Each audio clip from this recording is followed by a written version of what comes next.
They want to keep you in a chokehold, hey, you stay there. Instead of providing something, you have to work extra hard to get something. That's how the government works. Everybody here that's voting has registration cards to vote. Oh. So even if the Save America Act passed, it wouldn't really impact Savoonga. I don't think it'd really impact anybody. It's hard. We don't have any DMVs or anything like that. If they had, say, a traveling DMV. That's a great idea. He goes, just bring the DMV here so you guys don't have to fly to Anchorage and spend $800. 14A, when are we going to get one out here? So you think Lisa Murkowski should bring the DMV here? Or? Yes.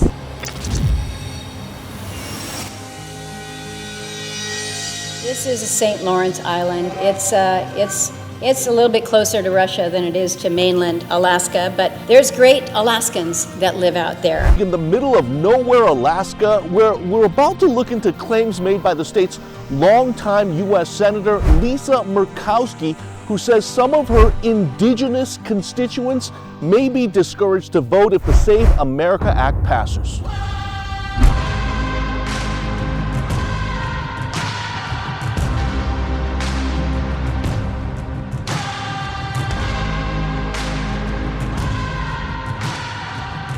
This is Alaska, the last frontier known for its rugged wilderness, extreme cold, and rich indigenous cultures, like the people who live on Savoonga.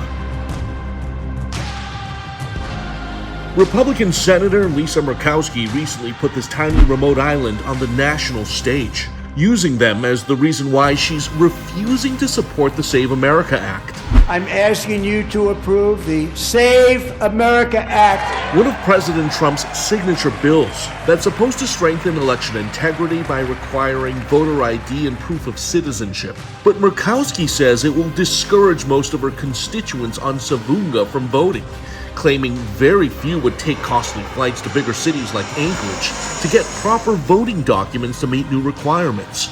The only thing federal about these remote Alaskan islands is usually the post office. Showtime. So we made the long trek to Savoonga on primary election day to get a better sense of what the voters really think of the Save America Act and if anyone has better ideas to strengthen the nation's voting system.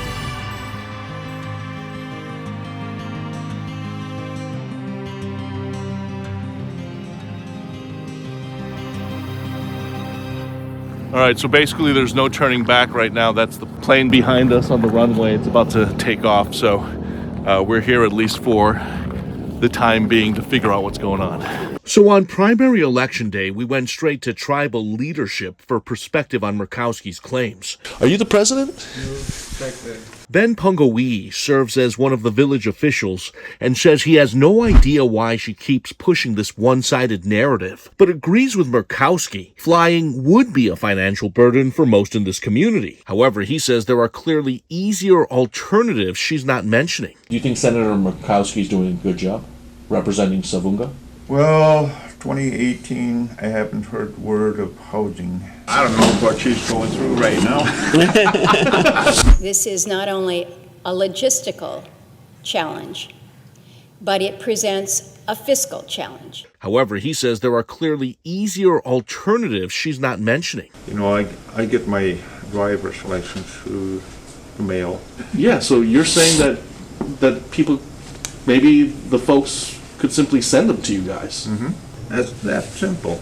Simple. So instead of your people in Savoonga having to fly to Anchorage or Nome, she should send ID cards to you guys. Yep. Why didn't she suggest that? I have no clue. They want to keep you in a chokehold, hey, you stay there, Instead of providing something, you have to work extra hard to get something. That's how the government works. Then we visited Savoonga's voting center, where some locals thought we were trying to falsely obtain tribal identification cards, so they called the cops on us. So you thought we were trying to get tribal IDs? It's just what somebody misunderstood you Exactly. guys. So I just wanted to ask That's why I was coming over here to make contact. Sorry, we're journalists. We're just trying to figure out what's going on. After clearing up the confusion, even Police Chief Michael Wongatillan agreed.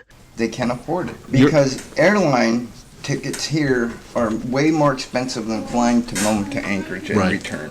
If they had, like, say, like a traveling DMV, That's a great You idea. know. Like, that's a great solution. You know. But she didn't bring up that solution. maybe they didn't think about it.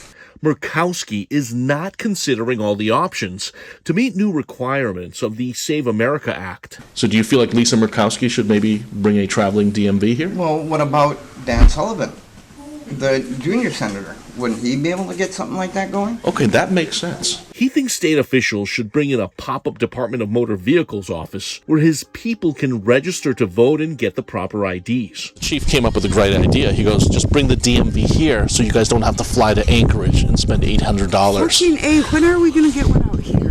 So you think Lisa Murkowski should bring the DMV here? Or? Yes. We reached out to Senator Murkowski's office and asked if the sentiment on the ground would compel her to change her position on the Save America Act. Her spokesperson refused to allow the senator to speak with us on camera, but sent us a statement that reads in part, flying in election officials or DMV employees or even mailing new voting documentation to rural communities are terrific suggestions that Senator Murkowski herself has offered through amendments and discussions with colleagues, only to have them dismissed by proponents of the Save America Act. But nowhere in the current legislation does it say these workarounds for rural voters would be blocked. We also asked for names of lawmakers who allegedly dismissed Murkowski's ideas, but her spokesperson says they did not want to get into internal conference negotiations. Residents say it's been years since Alaska's senator visited this village of less than 900 people. Here's what I find interesting. Every house has Starlink. Thank you, Elon Musk.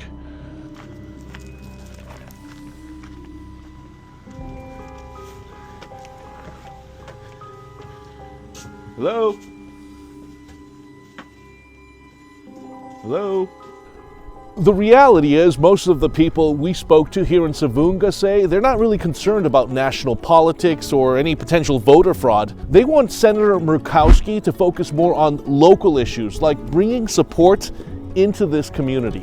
They hope Murkowski decides to eventually show up in person to deal with local issues, like access to more affordable groceries, direct flights to bigger cities, and a way out of the poverty that's evident in this tribal community. Look at all the crumbling infrastructure she's failed to address. There's no internet service, so residents have to rely on Starlink satellite to go online. Some houses are overflowing with garbage because the village lacks basic trash removal services. More importantly, they just want someone to listen to their ideas before misrepresenting them or speaking on their behalf. Well, I'll pass it along to Lisa Murkowski, okay? Thanks again, Ben. I appreciate you. Well, we finally made it back on the plane. We're headed back to Nome after an adventurous day here.